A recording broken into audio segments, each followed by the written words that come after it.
Good morning. I want to share a little bit about our first refugee family and how it all got started. On April 21st, 2004, Annie M. Shardy and Lloyd B. Johnson arrived in the United States to live in our cottage.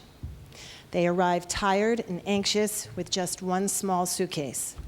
They began their journey years earlier, fleeing the civil war in their home country of Liberia, being separated from their families and eventually taking shelter in the refugee camp at Abidjan in the Ivory Coast. Our church is blessed to have the property next door, the parsonage, the barn, and the cottage. Back in 1999, the assessor's card stated at that point that the cottage could be used as a shed. However, when a new roof was put on, because we were roofing the barn, it inspired someone to shore the foundation, which was Hilmer Parson, which then inspired a task force to look into the best usage for the property. In 2001, we decided to house refugees. A high school senior and church member, Danny Murphy, for his senior project, rewired the cottage under the direction of a licensed electrician with a few friends. A small group, now called Morrison's Gang, worked for 3 years, roughly 6 hours a week, gutting and sheetrocking the interior walls and removing the 10,000-pound boiler. Remember that, John? The kitchen floor was leveled, a new bathroom, kitchen, and wood deck were installed. Local businesses donated custom kitchen and bathroom cabinets and tile, as well as countertops, an oil burner, tank, front door, interior paint, and carpeting. Other donations included the installation of the carpet, a water line, refinishing the living room wood floor.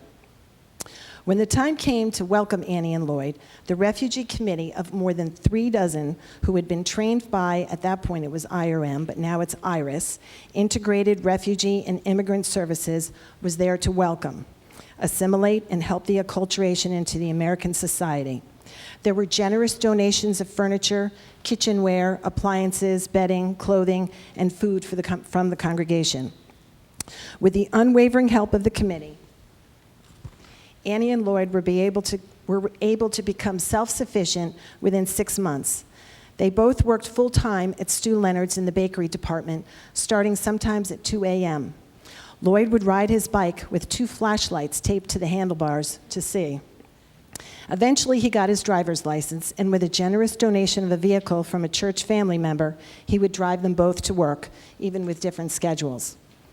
To earn more money, Lloyd mowed lawns, helped with gardens, cleared trees, painted, dug trenches, and they both chopped wood, 6 cords of it sometimes, and sold it.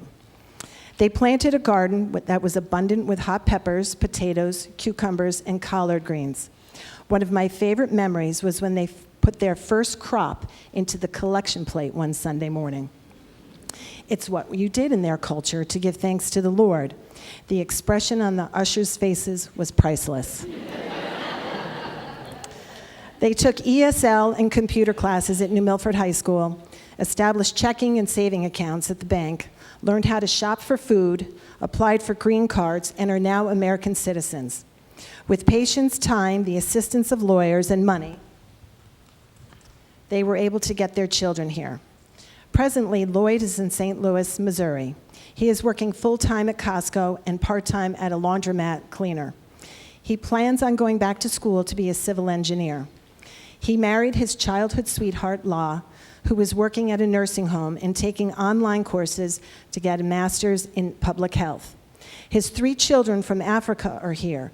Linfor, 25 years old, is working in Kansas City in a meat factory. Selma, 15 years old, is a sophomore in high school and likes science. Linda, 12 years old, is in 6th grade and wants to become a nurse.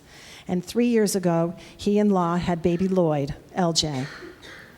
Annie attended Sanford Brown Nursing School in Missouri and is now living in Des Moines, Iowa, working as a medication technician at an assisted living community.